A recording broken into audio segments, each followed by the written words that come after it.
नमस्कार।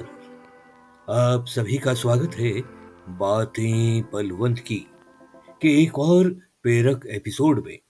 आज हम आपको मिलवाने जा रहे हैं एक ऐसे कवि से जो न केवल अपनी गजलों से मंचों को मंत्रमुग्ध करते हैं बल्कि नई पीढ़ी के कवियों को तैयार करने में भी जुटे हैं।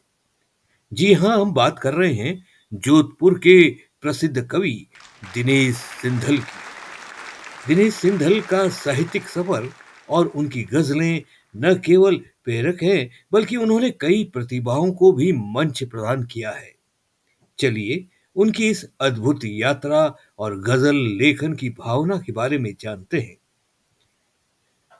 दिनेश सिंधल जोधपुर की पावन धरती से जुड़े हुए एक ऐसा नाम है जिन्होंने गजल की परंपरा को नए आयाम दिए हैं। 1973 में गजल लेखन की शुरुआत करने वाले दिनेश सिंधल ने कहा, मुझे पढ़ने में रुचि थी, कहने में कम, लेकिन उनके शब्द इतने प्रभावशाली थे कि मंचों पर उनकी गजलें सुनकर श्रोता मंत्रमुग्ध हो जाते हैं। उनकी लेखनी ने साहित्य को संवारा है और उन्होंने ये साबित किया है कि कवि केवल भावनाओं का ही नहीं बल्कि समाज के उत्थान का भी संवाहक होता है। खुद कुमार विश्वास ने उनके बारे में क्या कहा, आइए सुनते हैं। जोधपुर के परिचय में पहली बार जिस कवि के कारण आया था, मुझे लगता है कि जोधपुर में वो एकमात्र कवि हैं, अगर कवि शब्द लगाया जाए तो, जिसके नवगीत मैंने पहली बार सुने थे दूरदर्शन के कार्यक्रम में। एक श्रोता के रूप में तो मुझे बड़े मोहक लगे। आज 20 साल हो गए लेकिन मुझे उस नवगीत की लाइन याद है। वो लाइन थी, फटी जेब से गिर गया दिन। अजी शब्द का इस्तेमाल करना, है जी शब्द का इस्तेमाल करना, ये गीत में और गजल में कठिन काम है, लेकिन इन बोलचाल के हिंदी के सामान्य शब्दों को नवगीत में पिरोकर जिस एक व्यक्ति ने जोधपुर को समकालीन हिंदी गीत में स्थान दिलाया, उस महत्वपूर्ण कवि का नाम है दिनेश सिंधल। कुमार विश्वास के ये शब्द दिनेश सिंधल के साहित्यिक योगदान की गहराई और उनके व्यक्तित्व की सादगी को दर्शाते हैं। दिनेश सिंधल ने गजल लेखन को एक मिशन के रूप में अपनाया। वह न केवल स्वयं लिखते हैं बल्कि नई पीढ़ी को भी गजल लेखन की बारीकियां सिखाते हैं। उनकी ऑनलाइन और ऑफलाइन क्लासेज में हर उम्र और पृष्ठभूमि के प्रतिभागी शामिल होते हैं। डॉक्टर, प्रोफेसर, शिक्षक, इंजीनियर और भी कई अन्य। सुनिए उनकी क्लास का एक छोटा सा अंश जिसमें वो अपने शिष्यों को गजल की बारीकियां समझा रहे हैं। और गजल का ये मतला है, पास तेरे रही हर खुशी की गजल, चांद के पास बस चांदनी की गजल। मतला का यानी उदय होना, पहला शेर गजल का है ना। पहले शेर को मतला कहते हैं और पहला मतले में दोनों काफिये मिलते हैं, दोनों मिसरों में।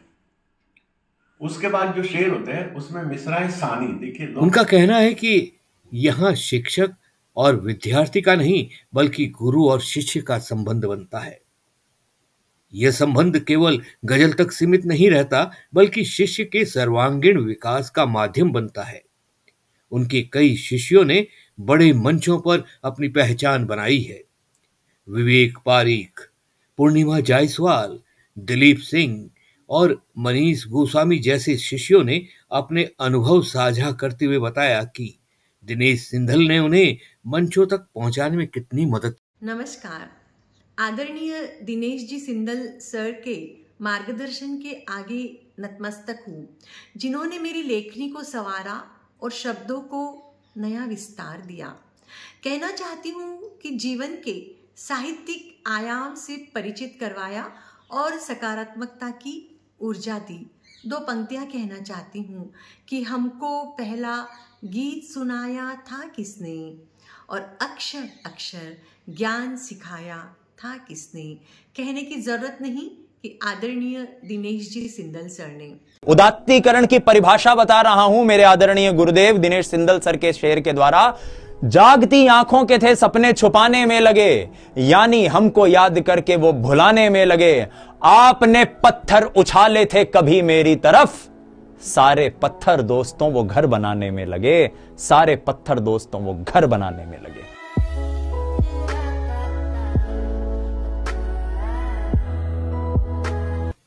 दिनेश सिंघल मानते हैं कि गजल केवल शब्दों का खेल नहीं है, बल्कि यह आत्मा की गहराइयों से निकली है। उनकी एक बात हमें सोचने पर मजबूर कर देती है। बुरे कवि इसलिए बोलते हैं कि कुछ मिल जाए, अच्छे कवि इसलिए बोलते हैं कि कुछ बांट सके। उन्होंने गजल लेखन के 3 प्रमुख पहलुओं को समझाया। विचार को कविता में ढालना, कविता में स्पष्टता और गहराई लाना, कविता को पाठक या श्रोता से जोड़ना। दिनेश सिंघल का मानना है कि आज के समय में जब राजनीति और धर्म समाज को बांटने का काम कर रहे हैं, कला ही इंसान को जोड़ सकती है। उनकी ये भावना हमें एक वीडियो से स्पष्ट होती है। आइए उनकी यह बात उन्हीं के शब्दों में सुनते हैं। कविता से मैं इस एक प्रेम और सौहार्द का माहौल बनाना चाहता हूं, और मेरी इस यात्रा में कई युवा साथी जुड़ रहे हैं। ये एक अच्छा साइन है, एक अच्छा संकेत है कि आज का युवा इस दिशा में सोच रहा है और अपने समय को समझ रहा है। दिनेश सिंघल ने ये सिद्ध कर दिया है कि अगर हमें साहित्य की नई पौध तैयार करनी है, तो हमें नई पीढ़ी को मार्गदर्शन देना होगा। उनकी ये पहल हमें सिखाती है कि साहित्य न केवल मनोरंजन का माध्यम है, बल्कि समाज में प्रेम और समरसता लाने का सशक्त साधन भी है।